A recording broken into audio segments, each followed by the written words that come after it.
Welcome, everyone. I am here and really looking forward to having a chat about spiritual practice, devotional practice, what it means, what it looks like, how to show up with consistency, and if that even matters. And I am very happy to have the beautiful Susanna Barkataki with me. So welcome, Susanna. Hello, it's such a joy to be here with you. Oh, so good. So we've had quite a few like tea dates, and we've touched a little bit on spiritual practice, but I don't actually know what your daily practice looks like now. And maybe you don't even do a daily practice, maybe it's more sporadic. So what does your practice look like now? Yeah. Right now, as a parent and as someone who is, working from home, I practice as often as I can in the morning. And I also try to practice throughout my whole day. I often say yoga isn't something that you do, it's something you are. And the caveat to that is those morning practices, I find they really charge me up. And so what the morning looks like is I'll wake up, do a little breathing in bed, get up mindfully, walk, to the bathroom and wash my face or whatever I need to do. And then I'll go to my yoga mat and I'll check in with myself and just be like, what do I need? And often these days I'm tight, maybe my jaw or my neck or shoulders. So I need a little movement, some asana, and then meditation and sometimes pranayama, which is like working with the breath, or mantra.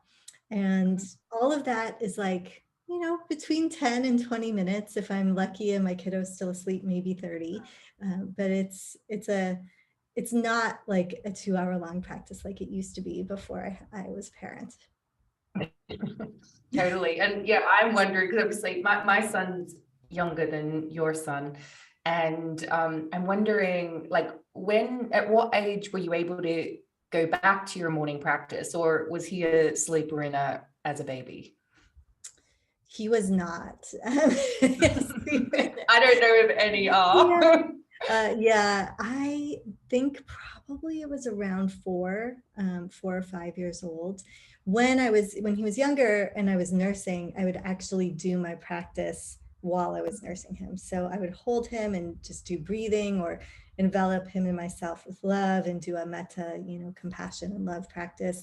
So I learned to adapt the practice as much as I could.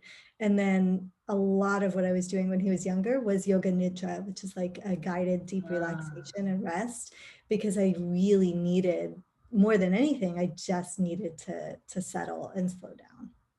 I'm so glad you said that. I went to yoga nidra as well. I had not a consistent yoga nidra practice, but my meditation had always lent towards like restorative. But yoga nidra, oh my gosh, better than sleep. And yeah, it felt like the only thing that could like actually replenish me in those, like, yeah. And I love to chant, and when Sunny was young, both my husband and I found ourselves, like, without really planning to, bringing singing and chanting into, and so a lot of our favorite chants, we would just chant his name to the melody. It was really sweet, really sweet. But I love that you said that, like, so it's like adapting the practice. Yeah, because I think that it's such a common thing, particularly if we find a spiritual practice or a spiritual path, so it wasn't something that was taught or learned or ingrained in us. I've noticed that it can feel like, I'm going to go and be spiritual now, or I'm going to go and get grounded now. And it's like compartmentalized. And so, yeah, finding ways to properly like weave it into the fabric of our lives, I think can be a challenge, but also like really simple to do as well. Yeah, that's been a huge part of my practice. I would say the greatest impact I've felt has been through the yamas and niyamas, which are yoga ethics. And so for folks listening, it's like, whatever your ethical practice is, whatever your values are, whether it's like, I trust the universe, or I connect to love, or I am love, I'm going to be love, or you have a more kind of like laid out through your own religion or spirituality, a laid out kind of ethical pathway. that's been the key, is really living like the values of yoga. For me, it's ahimsa, non-harm, and kindness, and satya, truthfulness. And, there's a tenfold, I won't say them all now just for the sake of time, but really it's like, if I'm practicing care for myself and others in the world, and then truth, what more, do I need in a day-to-day, like that guides all my interactions, and it makes everything happen from this foundation of spiritual like wisdom, really. And if I'm not sure, I come to a moment of conflict or stress, like I can rely on that. I can turn back and rest on those values, and those really become like a guide light. And so do you feel it's like each time that you show up, it's like it builds up like a bank? Is that how it feels like for you?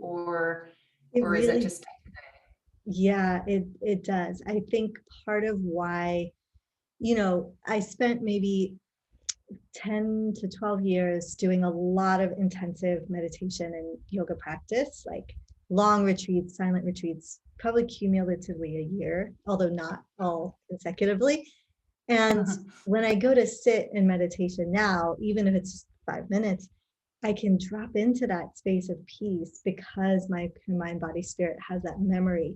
So I would highly recommend, if you can, if you're in a stage of your life where you can put that time into those deeper, longer practices, to do so, because I do feel like I'm reaping the benefit later. And it's the right? same with the ethics. Like if we just take something simple, I don't drink or use substances as a spiritual choice. I don't have judgment of anyone who does, but it's just personally for me. And that practice has cumulative benefits. Like when I used to drink, because I used to love going to the club and partying and having a good time and having a drink, but I would find myself depressed afterwards, that night or the next day, or even for the next week. And so now it's like much more of my life is lived kind of in a more positive vibration. And I think it is this bank account that gets like built up, and it just is cumulative. Do you find Yeah, that? that's so Curious. interesting. Yeah, I know, I really do. And because I think it's really interesting to take a look at like the role of discipline and Mhm. devotion. And because sometimes the discipline can be, more patriarchal, colonial, blah, but Mm. it can also be the holding required in order to be filled up. And so, Mm. yeah, I'm really interested in this dance between discipline and like not just like forcing yourself to do something. And I have found myself that think everything changed in my life when I showed up with discipline, but Mm. it wasn't for hours and hours on end. It wasn't forcing myself to do something that was not feeling nourishing. Yeah. But also there is the part of me that's like, I'd much prefer to watch Netflix right now. Do you know what I mean? So yeah, what role does discipline play in your practice? And as someone who's practiced for a long time, like how has it changed? I really love this inquiry. I was reflecting as you were talking. I feel like I'm like a sacred rebel because I really don't like being told what to do. So even when I've had, rishis or like spiritual teachers in India who are like, this is your sadhana. You must do this every morning for an hour or whatever it is. I rebel against that. I don't take well to being told or discipline being imposed from the outside. It has to come from within. And so I often will kind of experiment and stretch and test those boundaries for myself until I get to that place where I'm like, oh, I can do it this way. And this is what it means for me. And this actually feels good and nourishing and supportive. So it is that flow of like surrendering a little bit to, and the key for me has often been curiosity. I'm like, okay, Susanna, like I hear you, I have these conversations with myself. Like, I hear you don't want to do that, but what if we just try? What if we just tried this piece of it or this part of it and see how it feels? We'll try it for a week, we'll try it for 3 days.